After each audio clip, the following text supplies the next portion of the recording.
खुलुमबाय आं सिबिरानि ब्रह्म गोजोन फुंबिलिनि बयनिसिमबो गाहाम हामलायनायखौ जासिहरनाय थाबाय नोंथांमोननि थाखाय आं गोदान खौरां लानानै फैबावबाय अन्नानै भिडिअखौ जोबजासिम नायलांदो बाक्सानि बरमायाव जादों मोनसे दुखुनांथाव जाथाय 42 बिघा हानि माइखौ हानानै दोननाय माइ बजायाव अर खामनानै गासैबो सेवहांगार जाजोबदों बरमानि कालझाराव जादों बे दुखुनांथाव जाथाया सोरबा दुथाङा अर सावनानै होलांनायनि सन्देह खालामदों गोबां खस्थनि गेजेरजों माइ आबाद मावनायनि उनाव माइ मोननाय समावनो बेबायदि सिलिंखार जानायखौ लानानै मेगनाव मोदै बोहैहोदों बिगोमाफोरखौ फोरमायथिनाय बादिब्ला साद' बिगोमाफोरा गावसोरनि 42 बिघा हानि माइखौ हानानै दामोल बानायनानै दोनदोंमोन नाथाय सोरबा दुथाङा अर सावनानै होलांदों अर नांनाय माइनि साखाथियावनो सलायखौबो मोननो हादों होननानै फोरमायथिदों माइयाव अर नांनायखौ खोमोरनो थाखाय रायजो राजाफ्रा गोबां नाजादोंमोन जाय जेरै हागौ एरै अरखौ खोमोरनो नाजानायखौ नुनो मोननाय जादों खायफाया बाल्थिङाव दै लानानै लुफैदों खायफाया पाइपजों दै सारदों नाथाय माइखौ रैखा खालामनो हायाखै आरो अर खोमोरग्रा बिफाननिफ्रायबो नुजाथिफैनानै गोबां नाजासेयावबो माइखौ रैखा खालामनो हायाखै जायखौ लानानै जोबोद दुखु मोननाय फोरमायथिदों आरो बे अर खामनाय जाथायजों गासै 6 निफ्राय 10 लाख रांसो खहा जादों होननानै मिथिहोदों फोरमायथिबावनाय बादिब्ला माइ दामोलाव अर खामनाय जाथायखौ गिबियाव आबादारिनिनो सासे फिसौज्लाया नुग्रोदोंमोन आरो बिथाङानो फैनानै खौरां होफैदोंमोन नाथाय बे समसिमाव अरा रोहो रोहो जोंब्लावखाबायमोन होननानैबो फोरमायथिदों आबादारिया जायनो देरसिन ना बोननो हागोन बिथाङानो 1,50,000 रां मोनगोन ना बोननायाबो मोनसे बादिनांनाय जानो हायो बेखौ नोंथाङा नुफेरदोंना नंगौ ना बोननायाबो मोनसे बादिनांनाय हाबाफारि जानो हायो उदालगुरि जिल्लानि सिङाव थानाय भेरगावनि उदमारि हारसाफारायाव गिबिसिनै बोरसिजों ना बोननाय बादायलायनाय बानजायदों हारसाफारा फिश फार्मार ससाइटिनि बानजायनायाव बादायलायनाया जादों बे बादायलायनाया फुंनि 9:30 रिंगानिफ्राय जागायजेननानै बेलासि 3 रिंगासिम थादों जाय ना बोनगिरि बिथाङा बयनिख्रुइबो देरसिन एबा गिलिरसिन ना बोननो हागोन बिथाङानो सेथि बान्थाखौ मोननो हागोन आरो सेथि बान्था महरै बिथाङा 1,50,000 रांखौ मोननो हागोन बेबायदियैनो नैथि बान्था मोनगिरि बिथाङा 75,000 रां आरो थामथि बान्था मोनगिरि बिथाङा 50,000 रां मोनगोन बेनि अनगायैबो साजिनो 5,000 राङै अनसायनाय बान्था होनाय जागोन होननानैबो फोरमायथिदों बानजाय आफादनिफ्राय बे ना बोननाय बादिनांनायाव नगाव मरिगाव शिबसागर धेमाजि कक्राझार सोनाब बंग सनितपुर बिटिआर ओनसोलनि आरो खाथि खाला सुबुंफोर गासै 150 बादायारिफ्रा बाहागो लाफैदों होननानै फोरमायथिदों नोंथाङा 2024 मायथाइयाव हायार सेकेन्डारि फाइनाल आनजाद होगोन नामा नङाबा नोंथांनि नखरनिया सोरबाफोर हायार सेकेन्डारि फाइनाल आनजाद होगोन नामा जुदि होगोन अब्ला बे खौराङा नोंथांनि थाखाय फैगौ 2024 मायथाइयाव जायफोर हायार सेकेन्डारि फाइनाल आनजाद होगोन बिथांमोननि थाखाय गांसे नटिफिकेशन फोसावदों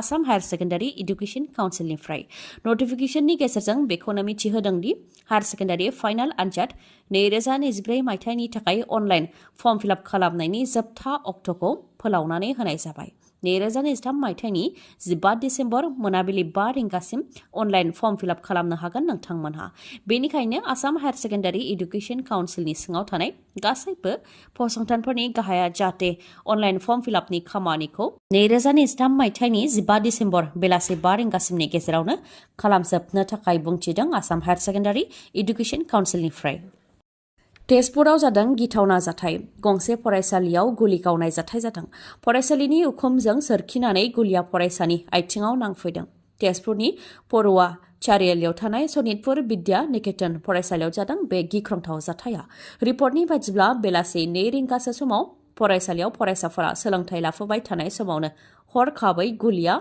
फरायसालिनि थिं सोरखि बोनानै फरायसानि आथिङाव नांफैदों जाथाय जानाय लोगो लोगोनो दुंहाव थासारि आरो गिखांनाय थासारि सोमजिदों फरायसालियाव लोगो लोगोनो पुलिसनो खौरां हरनायाव पुलिसाबो जाथायथिलियाव नुजाथिफैनानै नायबिजिरनाय हाबाखौ मावफैदों सोरबा सुबुंनि गुलि गावनाया फरायसालिनि थिङाव नांफैदों नङाब्ला सिकिउरिटि फर्सनि ट्रेनिं लानायनि गुलिया नांफैदों जानो हागौ होननानै सन्देह खालामनाय जादों दा गुबै जाथायनि सायाव मिथिनो थाखाय पुलिसा संदाननाय हाबाखौ मावगासिनो दङ UPPL आरो BJPनि माखासे MCLAफोरा BPF दोलोआव हाबफैसिगोन नामा बिसायख'थिनि सिगां सिगां BJP आरो UPPLनि माखासे MCLAफोरा BPF दोलोआव हाबफैगोन नामा बिटिसिनि बारग' गाहाय हाग्रामा महिलारि बिथाङा फोरमायथिदों दि UPPL आरो BJPनि माखासे MCLAफोरा BPFनि माखासे दैदेनगिरिफोरजों सावरायगासिनो दं होननानै फोरमायथिदों नाथाय आंजों बा हाग्रामा महिलारिजों थोंजोङै सावरायाखै होननानैबो बुंथियो हाग्रामा महिलारिया।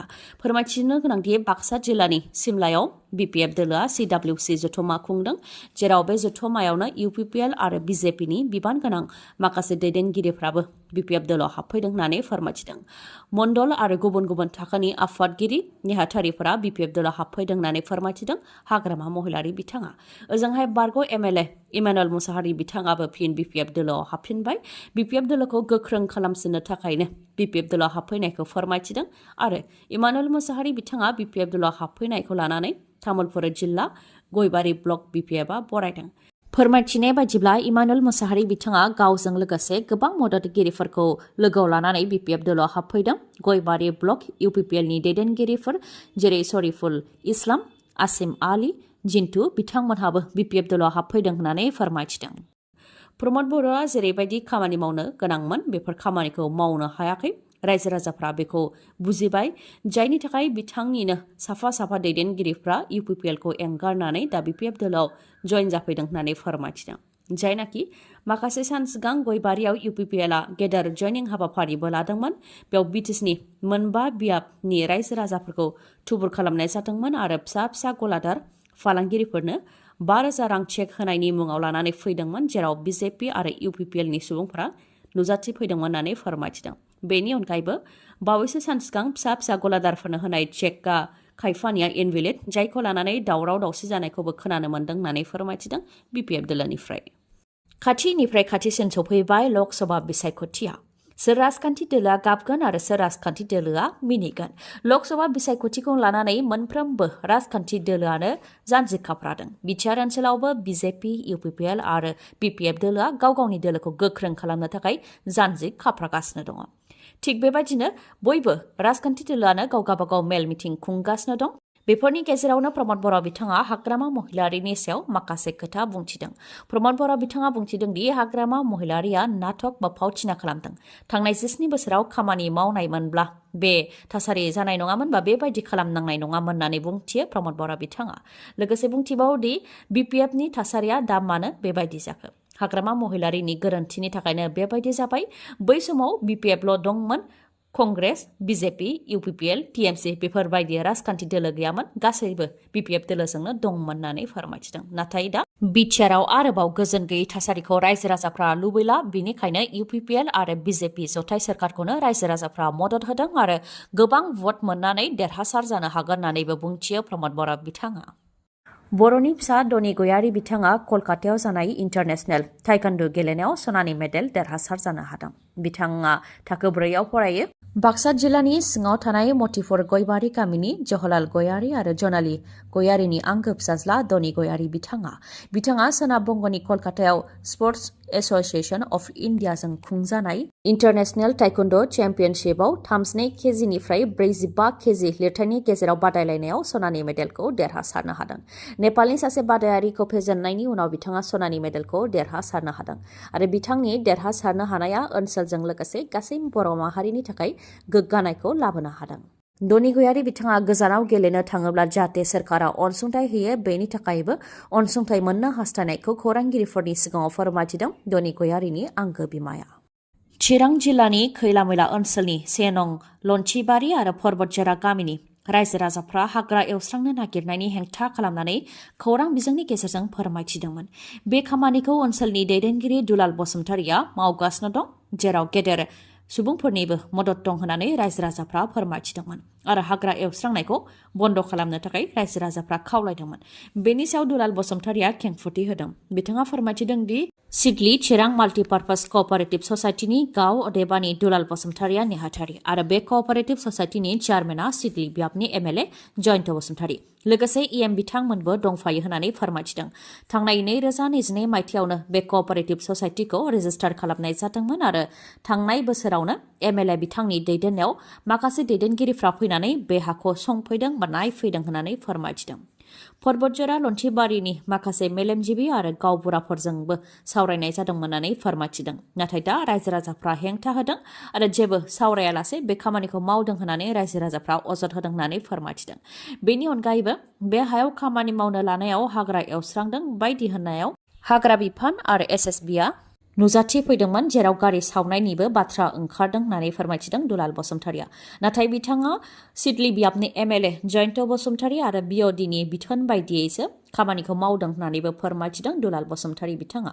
आरो बेयाव 4 डिसेम्बरावनो प्रमद बर' बिथाङाबो फैनानै फाउन्डेसन खालामफैगोन, बेनि थाखाय गासैबो थाग थियारि जाखाबाय होननानैबो फोरमायथिदों दुलाल बसुमतारिया। ओजोंहाय रायजो राजाफ्रा फोरमायथिनाय बायदिब्ला माख्रा दै खुरखानायनिफ्राय गामिखौ रैखा खालामनो थाखायसो बे हाखौ रायजो राजाफ्रा गोलाव समनिफ्रायनो रैखा खालामनानै दोनबोदोंमोन। दा बे हायाव फुख्रि जावनायनि खामानि मावनो नागिरदों होननानै फोरमायथिदों आरो बे हानि हाग्रा बंग्रा बा दंफां लाइफांफोरखौ दानस्राङोब्लानो माख्रा दैया गामियाव हाबगोन, अब्ला रावबो रैखाथि मोननाय नङा होननानै फोरमायथिदों रायजो राजाफ्रा। बोथोर गैयै अखा हानायजों तामिलनाडुनि दाब दाब जायगायाव जादों दैबाना। बोथोर गैया बादालि गैया अखा बारहुंखा बायदि जानायखौ जों खोनानो आरो नुनो मोनबोदों। थिग बेबायदिनो तामिलनाडुनि चेन्नाइ आरो दाब दाब जायगाफोराव गिख्रंथाव अखा हादों। इन्डियान मेटेरलजिकेल डिपार्टमेन्ट IMDआ सांग्रांथि होनाय बायदियैनो थांनाय साननैसोनिफ्रायनो तामिलनाडुनि दाब दाब जायगाफोराव गोबां अखा आरो मोफ्लामनाय सारअन्थाइ गावनाय जादों। गोबां अखा हानायनि जाहोनाव चेन्नाइ, चेंगलपट्टु आरो कान्चीपुरामाव सोरखारि फरायसालिफोरखौ बन्द फोसावनो गोनां जादों। गोबां अखा हानायनि जाहोनाव लामा सामाफोराव दैबाना जाजोबदों, जायनि थाखाय गारि मथरजों थांलाय फैलाय खालामनायाव जेंना जानायनि अनगायैबो रेलगारिजों थांलाय फैलाय खालामनायावबो जेंना जानो गोनां जादों। थांनाय साननैसोनिफ्रायनो थाद'नाय गैयै जुब जुब अखा हानायनि जाहोनाव तामिलनाडुनि दाब दाब जायगाफोराव दैबाना जादों। बेनिखायनो गोनांथार खामानि नङाब्ला जाहाथे न' सिंनिफ्राय बायजोआव ओंखारा, बेनि सायावबो सांग्रांथि फोसावदों। दिनैनि खौराङा एसेनोसै। गाबोन आरो गोदान खौरांजों लोगो मोनफिनबावगोन। नोंथाङा दासिमबो आंनि चेनेलखौ साबस्क्राइब खालामाखैबा अन्नानै साबस्क्राइब खालामदो, लोगोसे लाइक, कमेन्ट आरो शेयार खालामनो दाबाव। गोजोन्थों।